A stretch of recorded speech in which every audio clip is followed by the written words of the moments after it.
കാറ്റത്തെ കിളിക്കൂടിലെ പുത്തൻ സ്റ്റോറിയിലേക്ക് ഏവർക്ക് സ്വാഗതം. ഈ സ്റ്റോറി ഇഷ്ടപ്പെടുവാണെങ്കിൽ സബ്സ്ക്രൈബ് ചെയ്യണേ, അതുപോലെ തന്നെ ലൈക്ക് ചെയ്യാനും ഹൈപ്പ് ചെയ്യാനും മറക്കല്ലേ.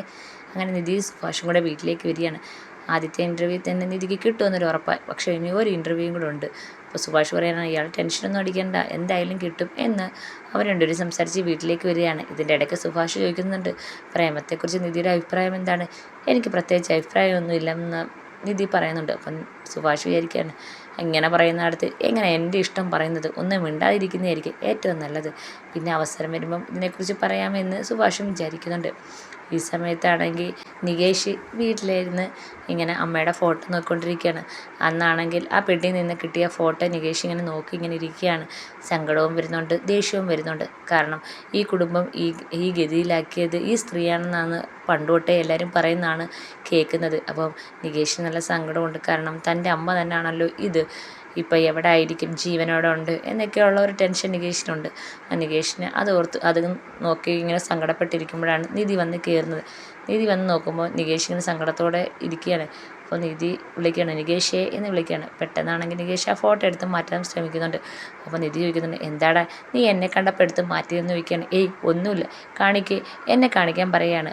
അപ്പോൾ നികേശ്വരാണ്, ഒന്നുമില്ല ഏട്ടത്തി, പറ, എന്നെ കാണിക്കാൻ പറയുകയാണ്. അവസാനം നികേഷ് കാണിക്കുന്നുണ്ട്. ഓ, നീ ഇതാണോ നോക്കിക്കൊണ്ടിരിക്കുന്നത്? എന്നെ കണ്ടപ്പോൾ നീ എന്തിനാ എടുത്ത് മാറ്റിയെന്ന് ചോദിക്കുകയാണ്. ഏയ് ഒന്നുമില്ല, ആരെങ്കിലും കണ്ടു കഴിഞ്ഞാൽ എന്ത് വിചാരിക്കും എന്ന് നികേഷ് പറയാണ്. അപ്പോൾ നിധി പറയാണ്, എന്ത് വിചാരിക്കാൻ, ഇത് നിൻ്റെ അമ്മയുടെ ഫോട്ടോ അല്ലേ, നിൻ്റെ അമ്മയുടെ ഫോട്ടോ നീ നോക്കുന്നുണ്ട്, ഇവിടെ ആരെങ്കിലും നോക്കണ്ടെന്ന് പറയുമോ, ആരെങ്കിലും ദേഷ്യപ്പെടുമോ? ഇല്ലല്ലോ, പിന്നെന്താ, നീ ഇങ്ങനെ ഒളിച്ചു വെക്കേണ്ട ഒരു കാര്യമേ ഇല്ലെന്ന് പറയാണ്. അങ്ങനെ നികേഷ് വയ്ക്കണം, അതൊക്കെ പോട്ടെ, ഏട്ടത്തി ഇൻ്റർവ്യൂ പോയ കാര്യം എന്തായി? ഓ, അത് ഫസ്റ്റ് റൗണ്ട് കഴിഞ്ഞ് അതിൽ 3-4 പേര് സെലക്ട് ആയി, അതിൽ ഞാനും ഉണ്ടടാ. അപ്പോൾ കൺഗ്രാജുലേഷനൊക്കെ പറയുന്നുണ്ട് നികേഷ്. അപ്പോൾ നിധി പറയാണ്, ഇനി ഒരു ഇൻ്റർവ്യൂ കൂടെ ഉണ്ട്, അതും കൂടെ പാസ്സാവണം, എന്നാലേ ജോലി ഉറപ്പുള്ളൂ. ഇപ്പം ഒരെണ്ണല്ലേ കഴിഞ്ഞിട്ടുള്ളൂ. അപ്പം നികേഷ് പറയാണ്, ഏട്ടത്തി വിഷമിക്കണ്ട, എന്തായാലും ഈ ജോലി കിട്ടും, ഉറപ്പാണെന്ന് പറയാണ്. അപ്പോൾ സുഭാഷ് അങ്ങോട്ട് കയറി വരികയാണ്. ഞാനും പറഞ്ഞ നിധിയെടുത്ത് ഈ ജോലി എന്തായാലും കിട്ടുമെന്ന്, ടെൻഷനൊന്നും വേണ്ട. പക്ഷേ നിധിക്ക് എന്നിട്ട് ഭയങ്കര ടെൻഷനാണെന്ന് പറയാണ്. അപ്പോൾ നികേഷ് പറയാണ്, അതെ ഏട്ടൻ കൂടെ പോയതുകൊണ്ടായിരിക്കും ഏട്ടത്തിക്ക് ഇത്ര ടെൻഷൻ എന്ന് പറയാണ്. അപ്പോൾ സുഭാഷ് പറയാണ്, നീ ഇപ്പോഴും എന്നെ ഇങ്ങനെ കളിയാക്കിക്കൊണ്ടിരിക്കുകയാണോ എന്ന് ചോദിച്ച് സുഭാഷ് ചോദിക്കുന്നുണ്ട്.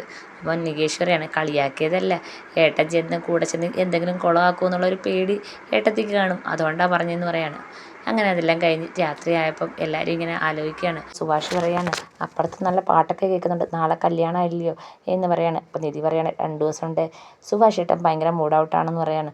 അങ്ങനെയാണെങ്കിൽ നാളെ ഈ കല്യാണം കഴിഞ്ഞ് കഴിയുമ്പം സുഭാഷ് ഏട്ടൻ്റെ അവസ്ഥ എന്തുമായിരിക്കും എന്ന് നിധി പറയാണ്. അപ്പോൾ ഋഷി പറയാണ്, എന്താവാൻ, അവക്കടുത്ത് സുഭാഷ് ഏട്ടനോട് ഇഷ്ടമുണ്ടെങ്കിൽ ഇറങ്ങി വരാൻ നമ്മൾ പറഞ്ഞ് അവർ തമ്മിൽ വിവാഹം കഴിക്കാൻ നമ്മൾ പല അവസരങ്ങൾ ഒരുക്കി. പക്ഷേ അതൊന്നും അവൾക്ക് ചെയ്യാൻ വയ്യ, അവൾക്കൊരു സഹകരണവുമില്ല, പിന്നെ നമ്മളെന്ത് ചെയ്യാനാ എന്ന് ഋഷി പറയുകയാണ്. പിന്നെ അവൾക്ക് ആത്മാർത്ഥമായ സ്നേഹം സുഭാഷ് ഏട്ടനോട് ഉണ്ടോയെന്നൊരു സംശയമാണെന്ന് സുധീഷ് പറയുകയാണ്. അപ്പം നിധി പറയാണ്, അതൊന്നും എനിക്കറിയത്തില്ല, കാണുമായിരിക്കും, പക്ഷേ സുഭാഷ് ഏട്ടന് ഭയങ്കര സങ്കടമുണ്ട്, 2 ദിവസം കൊണ്ട് ഞാൻ ശ്രദ്ധിക്കുന്നുണ്ടെന്ന് പറയാണ്. അപ്പം ഹരീഷ് പറയാണ്, നമുക്കൊന്നും ചെയ്യാൻ പറ്റത്തില്ലല്ലോ, നാളെ വിവാഹമല്ലേ, ഇതിൻ്റെ മുന്നേ തന്നെ സുഭാഷ് ഏട്ടൻ്റെ വിവാഹം നടത്താനും നമുക്ക് പറ്റിയില്ല, നമുക്കൊന്നും ചെയ്യാൻ പറ്റിയില്ല, എന്ത് ചെയ്യാനാ എന്ന് പറയാണ്. ഇതൊക്കെ പുറത്ത് വന്നിരുന്ന ഭാസ്കരൻ കേൾക്കുന്നുണ്ട്. നികേഷ് പറയാണ്, കൂടാത്തതിന് നമ്മളിവിടെ കേൾക്കാനും ഇപ്പം അവിടെ വിവാഹമാണെന്ന് നമ്മൾ അറിയാൻ വേണ്ടി ഒച്ചത്തിൽ പാട്ട് വെച്ചിട്ടുണ്ട്, അതും കൂടെ കേൾക്കുമ്പോഴത്തേക്ക് സുഭാഷ് ഏട്ടന് ചങ്ക് തകരുമെന്ന് നികേഷ് പറയുകയാണ്. അപ്പം അതാണ് അവരുടെ ഉദ്ദേശമെന്ന് ഹരീഷും പറയുന്നുണ്ട്. അങ്ങനെ അവർ 4 പേരും കൂടി ഇരുന്ന് ആലോചിക്കുകയാണ്. നിധി പറയാണ്, ഇതിനിപ്പോൾ നമുക്കൊന്നും ചെയ്യാൻ പറ്റത്തില്ല, നാളെ വിവാഹമല്ലേ.